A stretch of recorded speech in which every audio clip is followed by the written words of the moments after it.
اشرح لي صدري ويسر لي أمري واحلل عقدة من لساني يفقهوا قولي۔ تو پھر اللہ نے فرمایا کہ وہ دن کیسا ہوگا جب ہم لوگوں کو جمع کریں گے اور ہر ایک کو اس کا پورا پورا بدلہ دیا جائے گا اس بات کا جو اس نے کیا، اور ظلم نہیں کیا جائے گا۔ پھر اللہ تعالیٰ نے یہاں پہ ایک ضابطہ بیان فرمایا ہے کہ اللہ تعالیٰ ہی مالک ہے، بادشاہت کا، پوری بادشاہت اسی کی ہے، اور وہ بادشاہت دیتا ہے جسے چاہتا ہے اور کھینچ لیتا ہے جسے چاہتا ہے۔ تو یہ بادشاہ بنانا، یہ کل بھی بات ہوئی تھی کہ اللہ تعالیٰ کی رضا سے بھی ہوتا ہے اور محض اللہ تعالیٰ کے فیصلے سے ہوتا ہے۔ تو جہاں پہ رضا ہوتی ہے، ایک میں مثال دیتا ہوں کہ نبی کریم صلی اللہ علیہ وسلم نے فرمایا کہ جو کوئی عہدے کو طلب کرتا ہے، پہلے دور کے اندر عہدے یعنی امارت کے لیے، امیر بننے کے لیے جو طلب تھی، نبی صلی اللہ علیہ وسلم نے روکا تھا۔ پھر آپ نے فرمایا کہ جس نے یہ طلب کیا وہ اسی کے سپرد کر دیا جائے گا، اللہ کی نصرت نہیں ہوگی۔ یہ اس چھوٹے عہدے کی بات ہے جو علاقائی سطح کے ہوتے ہیں، جیسے امیر، عمال یا عاملین جو تھے، گورنر تھے مختلف چھوٹے چھوٹے علاقوں کے، تو ان کے متعلق آپ نے یہ فرمایا۔ تو جو ریاست کا سربراہ ہو کے اس کی طلب اور تڑپ میں اس قدر بے قرار ہو کہ اسے بس وہ عہدہ ہی ملنا چاہیے، تو پھر اللہ کی نصرت اس کے ساتھ کیسے ہوگی؟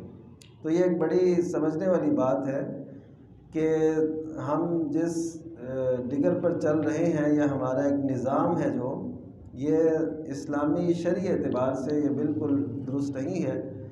تو ایک حدیث میں نبی کریم صلی اللہ علیہ وسلم نے فرمایا، وہ جو حدیث ہے نا، آپ نے بھی سنی ہوگی کہ لا تسبوا الدہر، کہ زمانے کو برا نہ کہو، زمانے کو برا نہیں کہنا۔ تو اس میں پھر اللہ تعالیٰ نے جو ہے دو وجوہات بیان کی ہیں۔ ایک تو یہ حدیث قدسی ہے، اللہ نے فرمایا کہ بید اللیل والنہار، کہ میرے ہاتھ ہی میں دن اور رات ہے، میں ہی اس کو بدلتا ہوں۔ تو جو کوئی زمانے کو برا کہے گا تو اس کا مطلب ہے وہ اللہ تعالیٰ کو برا بھلا کہہ رہا ہے، نعوذ باللہ، یعنی بالواسطہ، براہ راست نہ صحیح، تو اللہ تعالیٰ کے نظام پہ یہ بات۔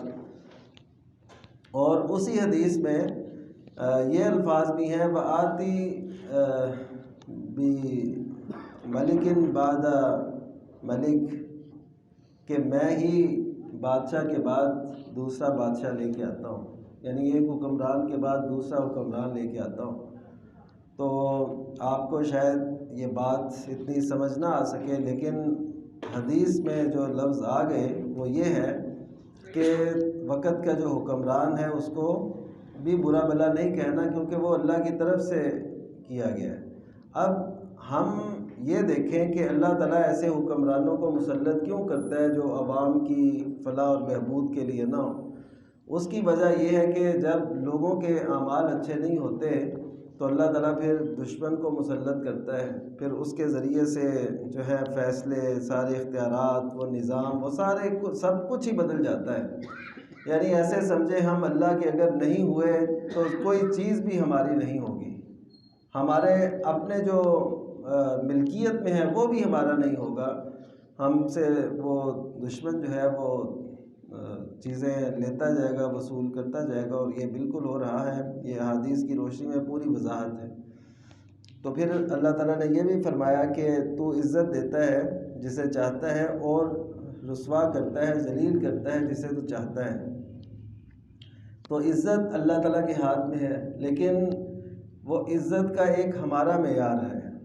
ہمارا معیار عزت کا کیا ہے کہ کسی کو عہدہ مل جائے، کسی کو کوئی ممبرشپ مل جائے، کسی کو کوئی اچھی نوکری مل جائے تو ہم سمجھتے ہیں یہ عزت ہے، اور جس کو یہ چیزیں نہ مل سکی ہم کہتے ہیں یہ تو رسوا ہے، ذلیل ہے، اس کی تو کوئی حیثیت نہیں ہے۔ لیکن اسلام کے اندر یہ معیار نہیں ہے۔ اسلام کے اندر معیار یہ ہے کہ ایک بندہ اللہ تعالیٰ کے احکام پہ چل رہا ہے اور وہ اسی کو اختیار کرتا ہے، دین کو ترجیح دیتا ہے، آخرت کے لیے سب کچھ کرتا ہے، تو یہ عزت ہے۔ اسی کے متعلق اللہ نے فرمایا کہ ان العزت للہ ولرسولہ وللمؤمنین، کہ عزت اللہ کے لیے، اس کے رسول کے لیے اور اہل ایمان کے لیے۔ اب اگر ہم بظاہر دیکھیں تو اب عزت جو ہے ہم جسے سمجھتے ہیں، وہ ہم جس عزت اور ترقی اور عروج کو ہم سمجھتے ہیں نا، ہم دیکھتے ہیں وہ کافروں میں زیادہ ہے، ان کے پاس بظاہر عروج بھی ہے، جس کو ہم ترقی سمجھتے ہیں وہ بھی ان کے پاس ہے، جن کو ہم عزت سمجھتے ہیں وہ ان کے پاس ہمیں نظر آتی ہے، حقیقت میں ان کے پاس نہیں ہے عزت۔ یہ عزت تھوڑی ہے کہ انسان اللہ تعالیٰ کی نافرمانی اور بغاوت میں اس قدر تک آگے ہو کہ اللہ تعالیٰ کو پہچانے ہی نہ، تو یہ عزت نہیں ہے۔ لیکن ہم جسے عزت سمجھتے ہیں وہ کافروں کے پاس ہے۔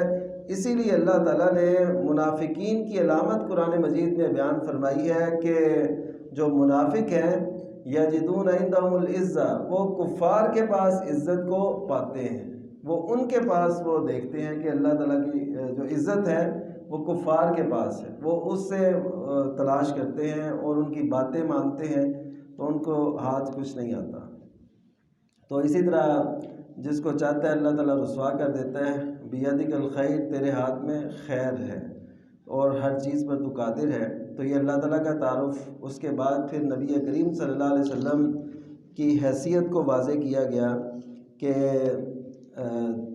آپ اگر کہہ دیں کہ اگر تم اللہ کی محبت چاہتے ہو تو میری اتباع کرو، یعنی نبی کریم صلی اللہ علیہ وسلم کے نقش قدم پہ چلو، تو اس کے نتیجے میں اللہ تعالیٰ تم سے محبت کرے گا اور تمہارے گناہ بھی بخشے گا، اور اللہ تعالیٰ بہت زیادہ بخشنے والا، رحم کرنے والا ہے۔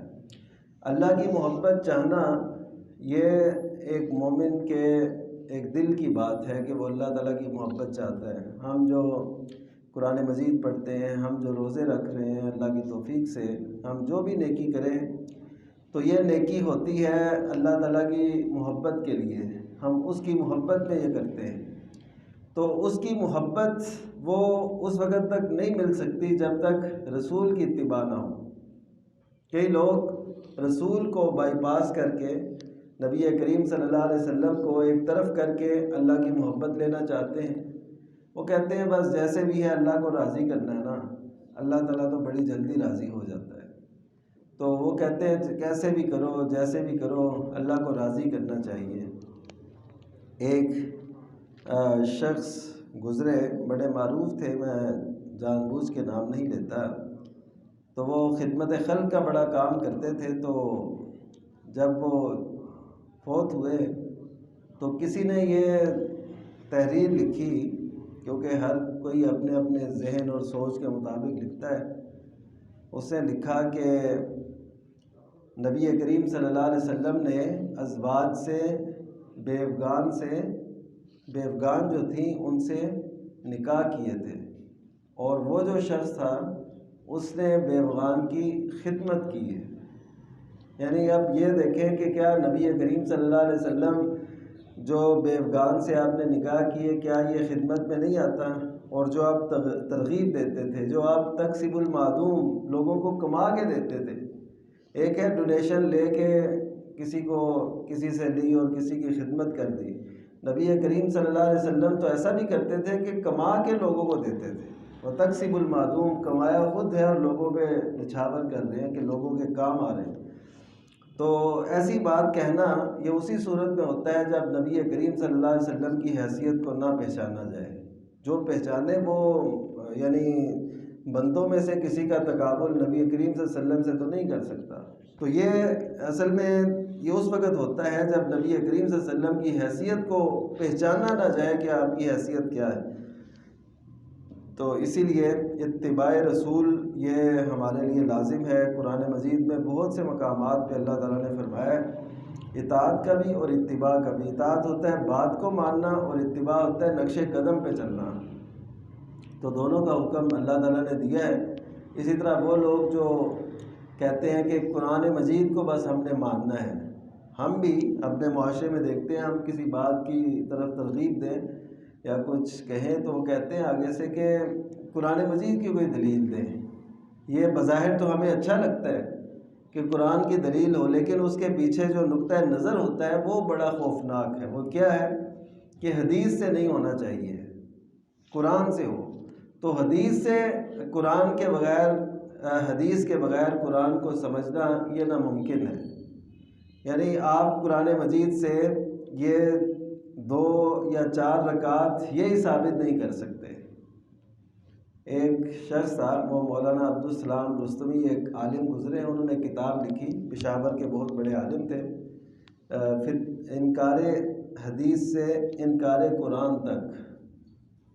یعنی جو شخص حدیث کا انکار کرتا ہے نا، وہ دراصل قرآن کا انکار کرتا ہے۔ مثلا قرآن مجید نے کہا کہ زکوٰۃ دو، تو کیا زکوٰۃ دیں؟ کیا اس کا نصاب کیا ہے، کتنی دینی ہے، کس کو دینی ہے؟ یہ قرآن مجید میں تو چلے یہ آتا ہے تذکرہ کہ انما الصدقات للفقراء، کہ جو زکوٰۃ ہے وہ فقراء، مساکین اور مسافر، وہ 8 شقیں جو سورۃ توبہ کے اندر ہیں وہ بیان ہوئی ہیں، لیکن یہ تو نہیں کہ کب دینی ہے، کس پہ کتنی دینی ہے، جانوروں کی کیا زکوٰۃ ہوگی، سونے چاندی کی کیا زکوٰۃ ہوگی، پھر اسی طرح زمین کا عشر وہ کیا ہوگا، کتنا ہوگا، یہ ساری چیزیں تو یہ حدیث میں ہے ساری۔ تو جو شخص حدیث کو نہیں مانے گا وہ قرآن مجید کے اس حکم کو کیسے مان سکتا ہے؟ تو انہوں نے خیر لکھا کہ ایک شخص منکرین حدیث وہ مجھ سے کہنے لگا کہ رکھتے جو ہے نا وہ 2 ہی ہیں، 4 3 یہ نہیں ہے، رکھتے 2 ہی ہیں۔ انہوں نے کہا وہ کیسے؟ وہ کہنے لگا کہ قرآن مجید میں اللہ تعالیٰ نے فرمایا ہے، جہاں پہ نماز خوف کا تذکرہ ہے، نماز خوف کا تذکرہ ہے، تو وہاں پہ 2 رکعتوں کا ذکر ہے، حالانکہ وہاں 2 رکعتوں کا ذکر نہیں ہے، وہاں پہ نبی کریم صلی اللہ علیہ وسلم کی 2 رکعتوں کا ذکر ہے، اور جو جن کو آپ نے پڑھائی، یعنی جو مقتدی تھے جنگ کے وقت، ان کو آپ نے 1 رکعت پڑھائی، تو مقتدیوں کے لیے تو پھر 1 رکعت ہوئی، 2 رکعتیں تو نہ ہوئیں۔ تو دراصل ان سب کا مقصد پتہ کیا ہے کہ مل جل کے یہ جو شرعی پابندیاں ہیں، جو شرعی احکامات ہیں، ان کو اپنے آپ سے دور کر دیں، اپنے مرضی کے مطابق وہ قرآن مجید سے مفہوم اخذ کریں۔ تو اسی وجہ سے تو اللہ نے فرمایا کہ ہم نے قرآن آپ پہ نازل کیا ہے لِتُبَيِّنَ لِلنَّاسِ مَا نُزِّلَ إِلَيْهِمْ، تاکہ آپ ان کو وہ کچھ بیان کر دیں جو ان کی طرف اتارا گیا ہے۔ تو بیان تو نبی صلی اللہ علیہ وسلم نے کرنا تھا۔ اس وجہ سے اس خطرناک جو ایک فتنہ ہے، اس میں 3 چیزیں ہیں۔ ایک ہے منکرین حدیث جو حدیث کا سرے سے انکار کرتے ہیں، ایک ہے جو احادیث میں تعویل کرتے ہیں، یعنی احادیث کو اپنے مفہوم کے مطابق ڈھالتے چلے جانا، اور ایک وہ لوگ ہوتے ہیں جو استخفاف حدیث کرتے ہیں، حدیث کو ہلکا قرار دینا، اس کو حیثیت اس کی کمتر قرار دینا۔ تو یہ 3 قسم کے فتنے اس زمانے کے اندر موجود ہیں، اور بہت سے لوگ اس کا شکار ہیں۔ اس وجہ سے ان سے بچ کے قرآن و سنت سے جڑ کے رہنا یہ ذمہ داری ہے۔ تو اس کے بعد پھر وہی قصہ ہے جو بیان کیا تھا کل، کہ سیدہ مریم، ان کی جب صورت کا تعارف میں نے کیا، ان کی جو والدہ تھی انہوں نے نظر مانی، تو پھر انہوں نے کہا کہ جو کچھ میرے بطن میں ہے یہ آزاد ہوگا، یعنی اللہ تعالیٰ کے لیے وقف ہوگا۔ ایسی مائیں بھی ہوتی ہیں جو وجود میں آنے سے پہلے ہی یہ خواہش رکھتی ہوں کہ جو بھی ہوگا یہ تیرے لیے وقف ہوگا۔ یہ کس قدر بڑا ایک جذبہ ہے۔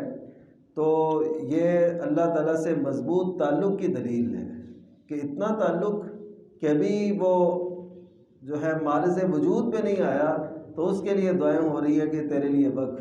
تو جب انہوں نے اس کو جنم دیا تو وہ لڑکی تھی، تو اب وہ ظاہر ہے ان کا اس طریقے سے تو نہیں ہو سکتا تھا جیسے ایک لڑکے کا ہوتا ہے۔ تو اللہ تعالیٰ نے فرما دیا کہ لیس الذکر کالانثیٰ، کہ یہ جیسی عورت ہے نا، اس طرح کے لڑکے بھی نہیں ہو سکتے۔ اور واقعتاً پھر ایسے ہوا کہ مریم بنت عمران، بلکہ آج ہی میں وہ حدیث تلاش کر رہا تھا تو یہ پہلی دفعہ میرے سامنے حدیث آئی، یہ طبرانی کی حدیث ہے اور صحیح حدیث ہے، علامہ البانی نے بیان کی کہ سیدۃ نساء اہل الجنہ، ہم جانتے ہیں نا سیدہ فاطمہ الزہرا رضی اللہ تعالیٰ عنہ، لیکن نبی کریم صلی اللہ علیہ وسلم کا وہ جو ارشاد ہے اس میں آپ نے یہ فرمایا کہ سیدات نساء اہل الجنہ، کہ اہل جنت کی عورتوں کی سردار جو عورتیں ہیں، یعنی جنتی عورتوں کی سردار ایک عورت نہیں ہے، یعنی سیدہ فاطمہ نہیں ہے بلکہ اور بھی ہیں۔ ان میں آپ نے فرمایا کہ فاطمہ جو ہے یہ مریم بنت عمران کے بعد سردار ہے، یعنی پہلے مریم بنت عمران ہے، اس کے بعد پھر فاطمہ تو زہرا ہے، پھر خدیجہ بنت خویلد ہے، اور پھر آسیہ بنت مزاحم ہے فرعون کی اہلیہ۔ تو آپ اندازہ کریں کہ سب سے، یعنی ایسے اگر میں کہوں کہ نساء العالمین پوری جہان کی عورتوں سے اگر کوئی اول نمبر کی عورت ہے تو مریم بنت عمران، قرآن اور حدیث کی روشنی میں۔ تو یہ کس وجہ سے کہ والدہ کے جذبات دیکھیے، تو پھر اللہ تعالیٰ نے ان کو کیا شان بخشی اور عفت اور پاک دامنی۔ لیکن آپ دیکھیے کہ یہی یہودی، انہوں نے ان پہ الزام لگایا، یہودیوں نے ان پہ الزام لگایا اور ان کو رسوا کرنے کی کوشش کی، لیکن اللہ تعالیٰ نے ان کا نام قرآن میں اور نبی صلی اللہ علیہ وسلم نے اپنے فرامین میں بڑا واضح کیا، اور کئی جگہ پر اللہ تعالیٰ نے سیدہ مریم کا ذکر فرمایا، اور سورہ مریم نام کی ایک سورت بھی قرآن مجید میں۔ تو یہاں بھی آتا ہے کہ وَإِذْ قَالَتِ الْمَلَائِكَةُ يَا مَرْيَمُ، فرشتوں نے کہا اے مریم، اِنَّ اللَّهَ اصْطَفَاكِ، بے شک اللہ تعالیٰ نے تمہیں چن لیا ہے۔ حالانکہ یہ استفاء لفظ وہی ہے جس سے مصطفیٰ کا لفظ ہے، استفاء فعل ماضی ہے، اور مصطفیٰ جو ہے یہ اسم ہے، یعنی جسے چنا گیا ہو۔ تو یعنی وہ سارے جتنے بھی تھے انبیاء اور رسول وہ مرد تھے، تو لیکن ایک خاتون کو اللہ تعالیٰ نے یہ اعزاز بخشا ان کلمات سے کہ استفاء کی، کہ تجھے چنا ہے، پیغمبری کے لیے نہیں چنا لیکن جہان کی عورتوں میں سے چنا۔ وَاصْطَفَاكِ عَلَىٰ نِسَاءِ الْعَالَمِينَ، جہان بھر کی عورتوں سے آپ کو چن لیا اللہ تعالیٰ نے، یعنی یہ مقام بخشا۔ تو بچوں کے نیک ہونے میں والدین کا بڑا کردار ہوتا ہے، یہ بات کبھی ہمیں نہیں بھولنی چاہیے۔ ہم کہتے ہیں کہ جی دعا کریں بچے نیک ہو جائیں، ہم اسی طرح رہیں۔ یہ دوسرے لفظوں میں یہ ہوتا ہے کہ دعا کریں، بچے بڑا تنگ کرتے ہیں، بچے نیک ہو جائیں، لیکن ہم نے وہیں پہ رہنا ہے، اسی طرح رہنا ہے۔ تو اس طرح نہیں ہوگا۔ بچوں کو اگر آپ نیک دیکھنا چاہتے ہیں تو اس کے لیے والدین کو نیک ہونا پڑے گا، تو اس سے پھر وہ جو نسلوں تک وہ سلسلہ جاری رہتا ہے۔ اور اللہ تعالیٰ نے دعا بھی سکھائی ہے سورہ فرقان کے اندر کہ ربنا هب لنا من ازواجنا وذریاتنا قرۃ اعین، کہ ہمارے رب ہمیں ہماری ازواج اور اولاد کی طرف سے آنکھوں کی ٹھنڈک نصیب فرما، وجعلنا للمتقین اماما، اور ہمیں متقین کا امام بنا، یعنی ہم جب جائیں ہم بھی متقی ہوں اور ہمارے پیچھے اہل تقویٰ موجود ہوں، یعنی ہماری اولاد میں سے متقی لوگ موجود ہوں، ہم ان کے آگے ہوں۔ تو یہ جو ہے نا اولاد کا نیک ہونا والدین کے نیک ہونے پہ منحصر ہے، اور اس کا اثر جو ہے نسلوں تک جاتا ہے۔ تو یہ اللہ تعالیٰ نے یہاں بیان فرمایا۔ پھر سیدنا مریم علیہ السلام کا ذکر ہے، ان کو جو معجزات اللہ نے دیے ان کا تذکرہ ہے، اور ان کو اللہ تعالیٰ نے جو وجاہت دی تھی دنیا میں اور آخرت میں، اور جو ان کو اللہ تعالیٰ نے اپنا قرب نصیب کیا، انہوں نے جو بچپن میں اور بڑھاپے کی عمر میں، وہ گفتگو کریں گے، بڑھاپے کی عمر ان کی نہیں تھی۔ سیدنا عیسیٰ علیہ السلام وہ جوانی کے عالم میں چلے گئے تھے، آسمان پہ اٹھا لیے گئے، تو اب وہ آئیں گے قیامت کے قریب۔ تو یہ کہلا جو آیا نا یہاں پہ فی المہدی، تو کلام انہوں نے کر لیا، یعنی بالکل گود میں کلام کرنا یہ اس وقت کیا جب وہ مریم انہیں لے کے آئیں، تو لوگوں نے جب دیکھا تو انہوں نے تو فوری کہہ دیا کہ ماں کا نابو کی مراسو، کہ آپ کے والد تو برے نہیں تھے اور نہ ہی آپ کی والدہ ایسی تھیں، تو یہ کیسے ہو گیا؟ تو وہ انہوں نے انہی کی طرف اشارہ کیا اللہ کے حکم سے کہ ان سے ہی پوچھ لو۔ تو انہوں نے اس وقت یعنی بالکل چھوٹی عمر میں کہہ دیا انی عبداللہ، کہ میں اللہ کا بندہ ہوں، آتانی الکتاب وجعلنی نبیّا، مجھے اللہ نے کتاب دی ہے اور نبی بنایا ہے۔ تو یہ تو مہد میں یعنی گود میں کلام کی بات تو ہو گئی، یہ کہلا یعنی کہل کہتے ہیں ادھیڑ عمر کو، یعنی جب بندہ جوانی سے آگے گزر جاتا ہے، یہ کہولت اسے کہتے ہیں۔ تو یہ جو عمر ہے اس میں بھی وہ کلام کریں گے، تو یہ کلام ابھی نہیں ہوا، یہ ابھی ہونا ہے۔ تو یہ بھی اس بات کی دلیل ہے کہ سیدنا عیسیٰ علیہ السلام کا نزول قرآن مجید کی روح سے بھی ہونا ہے۔ ویسے تو جو ہے وہاں پہ تذکرہ بھی موجود ہے وَإِنَّهُ لَعِلْمٌ لِلسَّاعَةِ کہ عیسیٰ علیہ السلام کا تذکرہ کر کے اللہ نے فرمایا ہے کہ یہ قیامت کی نشانی ہے، لَعِلْمٌ لِلسَّاعَةِ۔ تو میں یہ بات اس لیے کہہ رہا ہوں، ابھی منکرین حدیث سے بات ہوئی تو وہ کہتے ہیں کہ عیسیٰ علیہ السلام نے نہیں اترنا، نہیں آنا، جو بھی ہے وہ اللہ تعالیٰ کا فیصلہ ہے کہ جو بھی ہے اس دنیا میں وہ فوت ہو جاتا ہے۔ تو سیدنا عیسیٰ علیہ السلام بھی فوت ہو گئے ہیں، اب انہوں نے نہیں آنا۔ تو یہی موقف جو ہے یہ مرزائیوں کا ہے، وہ بھی کہتے ہیں کہ عیسیٰ علیہ السلام جو ہے وہ فوت ہو چکے ہیں، آسمان پہ نہیں اٹھائے گئے، لیکن قرآن سنت اس بات پہ روشن دلائل رکھتے ہیں، اور سیدنا عیسیٰ علیہ السلام نے آنا بھی ہے۔ تو دیکھیں وہ کیسے واضح نصوص کا، واضح آیات کا انکار کرتے ہیں، اور ذرا بھی وہ شرمندگی محسوس نہیں کرتے کہ ہم قرآن سنت کے دلائل کو ٹھکرا رہے ہیں۔ تو اسی طرح جو ہے ان کے دیگر معجزات کا ذکر ہے کہ وہ پرندے میں پھونک مارتے بنا کے نا مٹی کا، تو اس کے اندر پھونک مارتے تو وہ اڑنے لگ جاتا، پرندہ بن جاتا، اور باقاعدہ اس میں روح پھونک کے وہ جاندار ایک بن جاتا۔ اور یہ بھی سب کچھ جو تھا یہ اللہ تعالیٰ کے حکم سے، حتیٰ کہ مردوں کو بھی زندہ کر دیا کرتے تھے۔ عیسیٰ علیہ السلام کو ایسا معجزہ اللہ نے دیا۔ عیسیٰ علیہ السلام کے دور میں طب اس کو بڑی حیثیت حاصل تھی، تو ان کو معجزے وہی دیے گئے۔ سیدنا موسیٰ علیہ السلام کے دور میں جادو کا دورہ تھا، انہیں معجزے اسی حیثیت کے دیے گئے۔ تو نبی کریم صلی اللہ علیہ وسلم کے دور میں علم، تعلیم، تحقیق اس کا دورہ ہونا تھا، تو نبی کریم صلی اللہ علیہ وسلم کو جو علم وحی سے نوازا گیا اس میں سب کچھ موجود، حتیٰ کہ وہ کچھ بھی موجود ہے جس تک سائنس اب پہنچی ہے یا اس کے بعد پہنچے گی، وہ بھی اللہ تعالیٰ نے 1400 سال پہلے بیان فرما دیا۔ تو یہ قرآن مجید کی حقانیت ہے جو اور وحی کی جو سنت کی شکل میں ہے، قرآن مجید کی شکل میں، تو اس کا اللہ تعالیٰ نے اظہار فرمایا۔ تو پھر انہی آیات میں اللہ تعالیٰ نے عیسیٰ علیہ السلام کو اپنی طرف اٹھانے کا بھی تذکرہ فرمایا، اور رافعک الیہ، میں تجھے اپنی طرف اٹھا لوں گا، اور کافروں سے تجھے پاک کروں گا، اور میں تجھے ان لوگوں کے اوپر کروں گا جنہوں نے کفر کیا قیامت تک، یعنی ان سے آپ کو فائق رکھوں گا، پھر ان کا لوٹنا بھی جو ہے ہماری طرف ہے، اور میں ان کے درمیان فیصلہ کروں گا جس میں یہ اختلاف کرتے ہیں۔ تو پھر اللہ نے فرمایا کہ عیسیٰ علیہ السلام کی مثال ایسے ہے جیسے آدم علیہ السلام کی مثال۔ وہ کیسے کہ آدم علیہ السلام کو اللہ نے مٹی سے پیدا کیا، تو عیسیٰ علیہ السلام کو اللہ تعالیٰ، یعنی ایسے سمجھے آدم علیہ السلام کو والدین کے بغیر پیدا کیا، اور عیسیٰ علیہ السلام کو والد کے بغیر پیدا کیا۔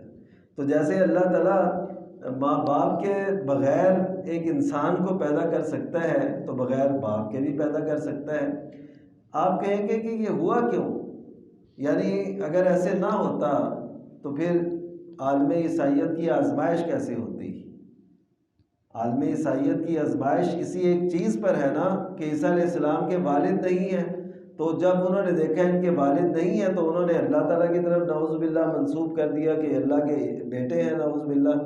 تو یہی چیز ان کے کفر کا باعث بن گئی، ان کے شرک کا، یہ شرک بھی ہے، کفر بھی ہے۔ تو اس وجہ سے آپ دیکھیں کہ بعض چیزیں اللہ تعالیٰ کے فیصلوں پر مشتمل ہوتی ہیں، اور اس میں راز کیا ہوتا ہے؟ لوگوں کی آزمائش، لوگوں کا امتحان، اور لوگ اسی امتحان میں ناکام ہو جاتے ہیں۔ جیسے سیدنا علی رضی اللہ تعالیٰ عنہ کی شان بڑی ہے، لیکن جو نبی کریم صلی اللہ علیہ وسلم نے حضرت علی رضی اللہ تعالیٰ عنہ کی حیثیت بیان کی، اس حیثیت کی وجہ سے لوگوں کی آزمائش ہوئی، اور لوگ جو ہے اس میں اتنی مبالغہ رہی کر کے کہ وہ حضرت علی کے بارے میں یا تو بالکل ایک طرف ہو گئے یا بالکل اپوزٹ سائڈ پہ ہو گئے. تو اب دو گروہوں میں تقسیم یعنی اب تو موجود نہیں ہے، لیکن پہلے ایسا تصور موجود تھا جو خارجیت کے طور پہ تھے کہ وہ حضرت علی رضی اللہ تعالیٰ عنہ کا مقام گھٹاتے تھے، اور ایک وہ لوگ تھے جو بہت بڑھاتے تھے. تو ہم جو ہے اہل سنت، ہمارا مجموعی موقف یہ ہے کہ نہ وہ مبالغہ آرائی ہم چاہتے ہیں، غلوف جسے کہتے ہیں، اور نہ ہی ہم حضرت علی رضی اللہ تعالیٰ عنہ کی شان گھٹاتے ہیں. تو یہ جو شخصیات یا معجزات یا احکام کے اندر اللہ تعالیٰ نے ایسی باتیں رکھی ہوتی ہیں، اس میں آزمائش مقصود ہوتی ہے، تو اسی میں لوگ ناکام ہو جاتے ہیں. تو اس وجہ سے اور بھی یعنی کئی ایسی باتیں ہیں جن کی آزمائش ہوئی اور لوگ اس میں پورے نہیں اترے. تو عیسیٰ علیہ السلام کی مثال ایسے ہے جیسے آدم علیہ السلام کی مثال ہے. اور اس کے بعد ایک آیت مبارکہ ہے وہ بین المذاہب ہم آہنگی، اس حوالے سے بڑی پیش کی جاتی ہے. وہ کیا؟ بین المذاہب ہم آہنگی کا مطلب یہ ہے کہ مذاہب کے درمیان ایسی سمجھوتے والی ایک زندگی یا ایک ماحول ہونا چاہیے کہ کچھ چیزیں ان کی قبول کر لی جائیں، کچھ ان کی مان لی جائے، کچھ ان کی مان لی جائے، اور اس طرح جو ہے نا اکٹھے رہیں. تو اسے کہتے ہیں بین المذاہب ہم آہنگی. تو اس میں جو آیت پیش کی جاتی ہے وہ یہ ہے قُلْ يَا أَهْلَ الْكِتَابِ تَعَالَوْا إِلَىٰ كَلِمَةٍ سَوَاءٍ بَيْنَنَا وَبَيْنَكُمْ. اللہ نے فرمایا اپنے حبیب صلی اللہ علیہ وسلم سے کہ آپ اہل کتاب سے کہیں کہ آؤ اس کلمے کی طرف جو ہمارے درمیان اور تمہارے درمیان برابر ہے. وہ کیا ہے کہ اللہ نعبد الا اللہ، کہ ہم اللہ کے سوا کسی کی عبادت نہ کریں اور اس کے ساتھ کسی کو شریک نہ ٹھہرائیں، اور ولا یتخذ بعضنا بعضا، اور ہم میں سے ایک دوسرے کو کوئی رب نہ بنائے اللہ کے سوا. تو یہ نبی کریم صلی اللہ علیہ وسلم کو کہا گیا کہ یہ آپ دعوت دیں. اس سے کئی لوگوں نے کہا کہ بین المذاہب ہم آہنگی ہونی چاہیے، حالانکہ اس آیت میں یہ تو نہیں ہے کہ تھوڑا سا ہم جو ہے نا شرک کر لیتے ہیں، تھوڑی سی تم توحید مان لو. اب تو یہی کہا جاتا ہے نا کہ تھوڑے سے مسلمان جو ہے سمجھوتا کریں، تھوڑا سا ہندو کریں، تھوڑا سا عیسائی کریں، تو ایک ملغوبہ سا بنا کے ہم جئیں عزت سے اور بڑے امن سے. ایسا ہو نہیں سکتا. اسلام جو ہے نا وہ تمام باطل مذاہب کی ضد ہے، مخالف ہے، دشمنی ہے، عداوت ہے. ہم ان سے محبت رکھ نہیں سکتے کیونکہ یہ قرآن اور سنت کے منافی ہے. یا ایھا الذین آمنوا لا تتخذوا عدوی وعدوکم اولیاء. اہل ایمان تم نے میرے دشمنوں کو اور اپنے دشمنوں کو کبھی دوست نہیں بنانا. وہ اب جو ان تعلیمات کو پڑھے گا وہ کیسے ان سے سمجھوتے کی زندگی گزار سکتا ہے، اپنے موقف سے کیسے ہٹ سکتا ہے، اپنے نظریات اور عقائد سے کیسے پہلو تہی کر سکتا ہے. ہم تو بہت بات کے ہے نا، نبی کریم صلی اللہ علیہ وسلم سے بھی وہ یہی چاہتے تھے وَدُّوا لَوْ تُدْهِنُوا فَيُدْهِنُونَ، کہ وہ چاہتے ہیں کہ کچھ آپ نرم ہو جائیں کچھ وہ نرم ہو جائیں. تو اللہ تعالیٰ نے فرمایا کہ وَلَا تُطِعْ كُلَّ حَلَّافٍ مَّهِينٍ. ایسے جو ہے نا رسوا لوگوں کی بات آپ نے، قسمیں اٹھانے والوں کی بات آپ نے نہیں ماننی، ان کے پیچھے نہیں چلنا. تو یہ جو بین المذاہب ہم آہنگی ہے یہ صرف اور صرف ایک دھوکہ ہے.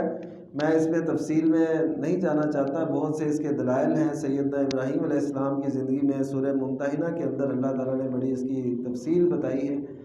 تو بہرحال یہ جھوٹا دعویٰ ہے اور جھوٹی بات ہے.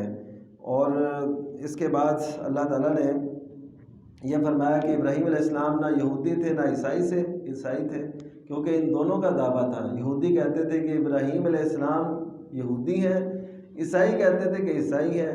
تو اللہ تعالیٰ نے فرمایا کہ وہ تو نہ یہودی تھے نہ عیسائی تھے، اور دوسرے مقام پہ فرمایا کہ تورات اور انجیل تو ان کے کتنی دیر بعد نازل ہوئی، تو وہ کیسے یہودی ہو سکتے ہیں کہ تورات اور انجیل جو تمہارے مذہب کی بنیادی کتابیں یہ تو بہت بعد میں اتری، تو سیدنا ابراہیم علیہ السلام تو بہت پہلے کے تھے، تو وہ یہودی کیسے ہو سکتے ہیں. تو یہ دیکھیں کس قدر واضح دلیل ہے، لیکن اس کے باوجود وہ مصر تھے کیونکہ ابراہیم علیہ السلام کو اللہ تعالیٰ نے بڑی شان بخشی ہے. تو پھر اللہ نے فیصلہ کیا کہ کون ہے ابراہیمی، ان اول الناس بابراہیم الذین اتبعوہ، کہ ابراہیم علیہ السلام کے قریب تر وہ ہیں جو ان کی پیروی کریں گے، یعنی یہودیت اختیار کرتے رہیں، عیسائیت اختیار کرتے رہیں اور یہ کہیں کہ ابراہیم علیہ السلام بھی یہ تھے اور ان کے دین پہ نہ چلیں، ان کی توحید کو اختیار نہ کریں۔ یہ ابراہیم علیہ السلام کے دین میں غیر اللہ کو پکارنے کا یا اس کی پرستش کا کوئی ادنا سا تصور بھی نہیں ہے۔ سیدنا ابراہیم علیہ السلام کے پاس جبریل آئے مدد کے لیے، تو وہ ان سے کہنے لگے کہ اگر اللہ نے آپ کو بھیجا ہے تو پھر تو ٹھیک ہے، اگر اللہ نے نہیں بھیجا تو مجھے آپ کی ضرورت نہیں ہے۔ یہ ایسی توحید، تو اس توحید کے اندر یہ لوگ جنہوں نے قدم قدم پہ اپنے انبیاء کی جو ہے قبروں کو سجدہ گاہ بنایا، جیسا کہ نبی کریم صلی اللہ علیہ وسلم نے آخری وقت میں فرمایا تھا کہ اللہ تعالیٰ ان کو جو ہے غارت کرے کہ جنہوں نے اپنے انبیاء اور صالحین کی قبروں کو سجدہ گاہ بنا لیا تھا۔ یہ تو ایسے کام کرتے تھے، اور کہاں ابراہیم علیہ السلام کا دین، لیکن اپنے آپ کو منسوب کرتے تھے۔ یہ دراصل دعوے ہوتے ہیں، جیسے بالکل شروع میں یہ آیت گزری تھی۔ تو پھر اللہ نے فرمایا اہل کتاب تم حق کو باطل کے ساتھ کیوں ملاتے ہو، مکس اپ کرتے ہو۔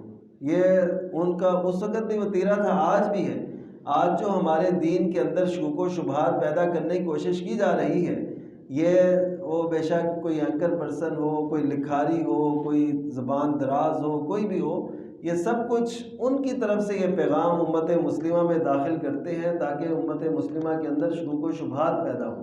یہ وہ بات ہے لِمَ تَلْبِسُونَ الْحَقَّ بِالْبَاطِلِ، یہ پہلے بھی ایسا کرتے تھے حق اور باطل کے درمیان۔ مثلا اب جہاد کو دہشت گردی قرار دینا، دہشت گردی کو جہاد قرار دینا، یہ ایک التباس ہے نا، حالانکہ جہاد ایک مقدس فریضہ ہے۔ ان دونوں کو اگر کوئی ایک سمجھتا ہے یا ایک ملاتا ہے تو اس کا مطلب ہے وہ شریعت سے بالکل ناآشنا ہے۔ کافر تو ایسا کر سکتے ہیں، لیکن ایک مسلمان یہ ذہن رکھے تو اس کا مطلب ہے اس کو شریعت سے، قرآن سنت سے کوئی شغف لگاؤ یا تعلیم یا علم وہ نہیں ہے۔ تو اسی طرح کفار کی ایک چال کا تذکرہ کیا ہے کہ کفار، یہ جو یہود تھے، یہ کہتے تھے کہ ایسے کرو کہ تم صبح کو مسلمان ہونا اور شام کو کافر ہو جانا۔ یہ کیوں کہتے تھے؟ وہ اس لیے کہ تم شام کو جب کافر ہوگے نا تو لوگ کہیں گے، چرچا ہوگا، اچھا یہ شخص صبح مسلمان ہوا تھا نا، اب یہ شام کو کافر ہوا ہے، تو ظاہر ہے کوئی اس نے چیز دیکھی ہوگی نا تو یہ اسلام سے واپس پلٹا ہے۔ اس کا مطلب اسلام میں کوئی ایسی باتیں ہیں جو قابل اعتراض ہیں یا ان کو قبول نہیں کیا جا سکتا، اس لیے وہ دیکھو۔ تو یہ ان کی ایک چال تھی، وہ اپنی طرح سے وہ چال چل رہے تھے، تو اللہ تعالیٰ نے ان کی چال قرآن مجید میں بیان فرما دی اور واضح کر دیا، کیونکہ اس وقت قرآن مجید کا نزول بھی ہو رہا تھا۔ تو ہمیں جو بات بتائے گی وہ یہ کہ ہو سکتا ہے ایسا کہ یہود ایسی چالیں چلیں کہ تمہیں دین سے برگشتہ کرنے کی کوشش کریں۔ مسلمانوں کے پاس ایک دعویٰ ہے بہت بڑا اور وہ حقیقت پر مبنی ہے، کیا کہ ان کا جو قرآن ہے وہ محفوظ ہے، یعنی قرآن مجید ہمارا محفوظ ہے، یہ ہمارا دعویٰ ہے اور اس کا ذمہ اللہ تعالیٰ نے لیا ہے۔ اسی طرح جو صحیح سنت ہے جو ثابت ہو وہ بھی تحریف سے پاک ہے، اس کے اندر تبدیلی نہیں ہوئی۔ اگر کسی نے آمیزش کی کوشش کی تو محدثین نے اس کا تعاقب کیا، اس کے گھر تک پہنچے، اس کو معاشرے کے اندر واضح کیا کہ یہ جھوٹا ہے، یہ وضاع ہے، یہ حدیثیں گھڑتا ہے، یہ منکر ہے، یہ شاذ احادیث لاتا ہے، یہ ساری وہ تفصیلات انہوں نے بیان کی۔ تو اس طرح جو ہے نا قرآن مجید نے ان کا یہ واضح کر دیا۔ تو اب کفار نے کیا کیا؟ کفار نے کوشش کی، اور ایک دفعہ نہیں کئی دفعہ یہ کوشش کر چکے ہیں کہ قرآن مجید میں کوئی تحریف کرے، کوئی تبدیلی کرے اور اس کو یہ واضح کرے۔ ایک دفعہ ایسے ہوا کہ برطانیہ سے خبر یہ آئی کہ جی قرآن مجید کا ایک قدیم نسخہ کہیں سے میسر آیا ہے، تو لوگ بڑے خوش تھے۔ مجھے جب یہ خبر ملی میں نے کہا اس میں ضرور کوئی نہ کوئی بات ہوگی، یہ جو قدیم نسخہ اچانک ان کو دریافت ہوا ہے نا، یقین کیجئے کہ کچھ ہی ماہ بعد یہ بات واضح ہوئی کہ اس نسخے میں اور اس نسخے میں فرق ہے جو ہمارے ہاں موجود ہے۔ اب کیا ہوا کہ اللہ تعالیٰ نے وہ راز کھول دیا ان کا کہ وہ قدیم نہیں تھا نسخہ، وہ انہوں نے اپنی مہارت سے، یعنی جیسے کوئی پرانا پیپر یا پرانی چیزیں لے کے ان پہ وہ پرنٹ کر کے غلط سلط تو وہ ایسے کیا تھا، تو ان کی کلی ایسے اللہ تعالیٰ نے کھول دی، ان کا وہ دعویٰ بالکل جو ہے نا کالعدم ہو گیا، ان کا جھوٹ واضح ہو گیا۔ تو یہ ایسی چالیں ہر دور میں چلتے ہیں مسلمانوں کے اندر شکوک و شبہات پیدا کرنے کے لیے، ہمارے احکام میں بھی کرتے ہیں، ہمارے مسائل میں بھی، ہماری کتابوں میں بھی، اور ہمارے جو نظریات ہیں ان کے اندر بھی یہ شکوک و شبہات پیدا کرنے کی باقاعدہ کوششیں ہوتی ہیں۔ اس کے لیے باقاعدہ وہ مہم جوئی کرتے ہیں، اور مسلمانوں کے اندر یہ تشکیک اسے کہتے ہیں، عربی کے اندر تشکیک پیدا کرتے ہیں، شک و شبہ پیدا کرتے ہیں۔ تو یہ اس کا ذکر ہے۔ پھر اللہ تعالیٰ نے اس میثاق کا تذکرہ کیا ہے جو اللہ تعالیٰ نے ہر نبی سے لیا کہ جب میرے رسول آئیں گے تم نے ان کی تائید کرنی ہے۔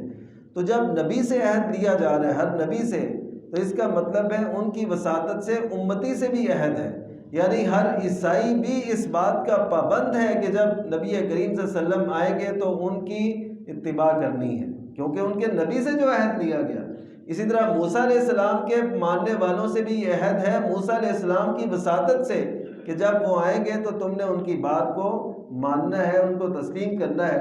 لیکن یہ یہود، نصارہ یا جتنے بھی آسمانی مذاہب کے لوگ ہیں، یہ نبی صلی اللہ علیہ وسلم کو تسلیم نہیں کرتے، اس لیے وہ اپنے نبی کو بھی تسلیم نہیں کرتے۔ اگر وہ ان کو مانتے ہوتے تو نبی کریم صلی اللہ علیہ وسلم کو بھی ضرور مانتے، کیونکہ اللہ تعالیٰ نے تو ان سے عہد لیا تھا کہ ہمارے رسول آئیں گے تو تم نے ان کی تائید کرنی، اور سب نے اس بات پہ عہد کیا۔ اس عہد کا تذکرہ یہاں پہ اللہ تعالیٰ نے فرمایا، یہ تیسرے پارے کا آخری رکوع ہے، وَإِذَا أَخَذَ اللَّهُ مِيثَاقَ النَّبِيِّينَ لَمَا آتَيْتُكُم مِّن كِتَابٍ وَحِكْمَةٍ، کہ اللہ تعالیٰ نے نبیوں سے عہد دیا کہ جب میں تمہیں دوں کتاب اور حکمت، پھر رسول آ جائیں وہ جو تصدیق کرنے والے ہیں اس کی جو تمہارے پاس ہیں، لَتُؤْمِنُنَّ بِهِ وَلَتَنْصُرُنَّ، تم ضرور ان پہ ایمان بھی لاؤ گے اور ان کی نصرت بھی کرو گے۔ یہ عہد تھا، آنا تو نبی کریم صلی اللہ علیہ وسلم نے سب سے بعد میں تھا نا، یہ اللہ تعالیٰ کا فیصلہ تھا کہ سب سے بعد میں آنا ہے، خاتم النبیین ہونا ہے، لیکن وعدہ سب رسولوں سے لیا کہ ایمان بھی لانا ہے اور نصرت بھی کرنی ہے۔ تو اس وجہ سے جو پہلے انبیاء کو ماننے کے دعوے دار ہیں ان کو بھی اب نبی صلی اللہ علیہ وسلم پہ ایمان لانا چاہیے اور نصرت کرنی چاہیے۔ اگر وہ ایسا نہیں کرتے تو وہ اپنے نبی کو بھی نہیں مان رہے۔ تو سب نے پھر اس بات کا اقرار کیا اور اس پہ اصرار کیا کہ ٹھیک ہے، ہم بالکل اس پہ قائم ہیں، اور اسے اللہ تعالیٰ نے بیان کیا ہے۔ اس کے بعد چوتھے پارے کا آغاز ہے کہ اللہ نے فرمایا کہ تم نیکی کو نہیں پا سکتے جب تک تم وہ چیز خرچ نہ کرو جس کو تم پسند کرتے ہو، یعنی پسندیدہ چیزیں اللہ تعالیٰ کے راستے میں وقف کرنا، دینا، یہ بڑا ضروری ہے۔ جیسے ابو طلحہ رضی اللہ تعالیٰ عنہ، انہوں نے اپنا ایک باغ بیروہا جو مسجد نبوی کے سامنے تھا، تو اس کو یہ جب آیت اتری تو یہ وقف کر دی اور کہنے لگے کہ میرے نزدیک یہی سب سے میرا پسندیدہ باغ تھا، تو یہ اللہ تعالیٰ کے لیے وقف ہے۔ تو سیدنا عمر رضی اللہ تعالیٰ عنہ نے جو خیبر سے انہیں حصہ ملا تھا، خیبر سے جو حصہ ملا تھا وہ وقف کیا، لیکن اس کے لیے نبی کریم صلی اللہ علیہ وسلم نے انہیں طریقہ بتایا، وہ یہ ہے کہ آپ ایسے کریں کہ خرچ کریں لیکن اس کی ملکیت اپنے پاس رکھیں اور اس کا پھل جو ہے وہ وقف کر دیں۔ اس سے کیا ہوگا کہ وہ ایک مستقل وقف کی صورت باقی رہے گی۔ نہیں تو ایسے ہوتا ہے نا، ایک دفعہ بندہ خرچ کر لیتا ہے اور اس کے بعد پھر وہ سسٹم ختم ہو جاتا ہے۔ تو اس سے یہ پتہ چلا کہ شریعت کے اندر، حدیث کے اندر اس بات کی ترغیب ہے کہ ایسی نیکیاں کی جائیں جو چلتی رہیں، جاری رہیں، اور ان کا جو سارا نظام ہے وہ بھی اپنے ہاتھ میں رہے۔ تو بہرحال یہ چیزیں، اچھی چیزیں اللہ تعالیٰ کے لیے وقف کرنی چاہیے۔ اس لیے یہ بھی ٹھیک ہے کہ ضرورت سے زائد چیز بندہ اللہ کے راستے میں دے دے، یہ بھی بات کل کے بیان میں گزری، لیکن یہ بھی ہے کہ اچھی چیز کی جائے۔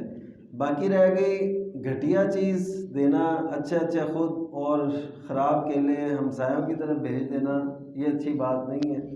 اسی طرح جو ہے جن پہ کوئی چربی لگی ہوتی ہے وہ بوٹیاں جو ہے ان کو دے آؤ، ایسے کر لو، اور جو اچھی ہیں وہ اپنے، یہ اچھی بات نہیں ہے۔ جو کیا ہی جانور آپ نے اللہ کے لیے ہے تو پھر اس میں اچھی چیز اگر کسی اور کو دی جائے تو یہ اصل میں باقی وہی ہے جو آپ نے دے دیا۔ تو وہ باقی ہے آپ کے لیے آخرت کا، یعنی خزانہ جمع ہو رہا ہے، تو اس کو ضرور دیکھنا چاہیے۔ پھر حج کا تذکرہ ہے یہاں پہ، کیونکہ ابراہیم علیہ السلام کا ذکر آیا تو پھر ابراہیم علیہ السلام کا جو دین ہے اس کی اتباع کا بھی کہا گیا، اور حج کا بھی ذکر آیا کہ جس کے پاس بھی استطاعت ہے وہ حج ضرور کرے۔ استطاعت سے مراد ہے کہ جانے کا خرچ اور وہاں جو ٹھہرنے کا خرچ ہے وہ موجود ہو، تو بس وہ شخص صاحب استطاعت ہے۔ اب جو ہم نے ادھر سے اپنے وہ اوپر برڈن ڈالے ہوئے ہیں، جی بچوں کی ابھی شادی کرنی ہے، ابھی بچے پڑھ رہے ہیں، اب یہ ہے اب وہ ہے، تو شریعت ہم سے ان باتوں کا نہیں۔ شریعت کہتی ہے کہ جس پہ یہ خیر پڑھائی کا تو ایک لازمی حصہ ہے، لیکن اس کے علاوہ جو ہم نے دیگر اپنے اوپر برڈن ڈالے ہیں نا شادی کے اور یہ وہ، یہ شریعت کی نگاہ میں یہ بندے کے لیے نہیں ہے، اس کو حج کرنا چاہیے۔ تو اسی کی برکت سے اللہ تعالیٰ بہت زیادہ برکت نواز دیتے ہیں۔ پھر اللہ نے فرمایا کہ تم نے اگر اطاعت کی بات مانی یہود کی، اہل کتاب میں سے کسی کی، یہود کی، نصارہ کی، تو وہ تمہارے ایمان کے بعد تمہیں پھیر دیں گے، مرتد کر دیں گے، تو ان کی بات نہیں ماننی۔ وہ بڑے طریقے سے دیکھیں نا جی، ہم نے بھی تو جینا ہے نا اس معاشرے کے اندر، اس ماحول میں، تو دیکھیں کچھ آپ مان لیں کچھ ہم، تو ایسے کر کے نا وہ بات منواتے ہیں۔ تو اللہ نے فرمایا کہ تمہیں مرتد کر کے چھوڑیں گے، تو یعنی تمہارے دین سے تمہیں برگشتہ کر دیں گے۔ اس کے بعد پھر یہ بات ہے کہ اللہ سے ڈر جو جیسے اس سے ڈرنے کا حق ہے، اور حالت اسلام ہی میں تمہیں موت آنی چاہیے، اور اللہ تعالیٰ کی رسی کو مضبوطی سے تھام لو اور فرقوں میں نہ بٹو۔ تو اس پہ چلیں کل بات کر لیں گے۔ اللہ تعالیٰ سے دعا ہے کہ اللہ تعالیٰ ہم سے راضی ہو جائے اور عمل کی توفیق بخشے۔ آپ کا بیٹھنا، میرا کہنا اللہ تعالیٰ قبول فرمائے۔ اشرح لي صدري ويسر لي أمري واحلل عقدة من لساني يفقه قولي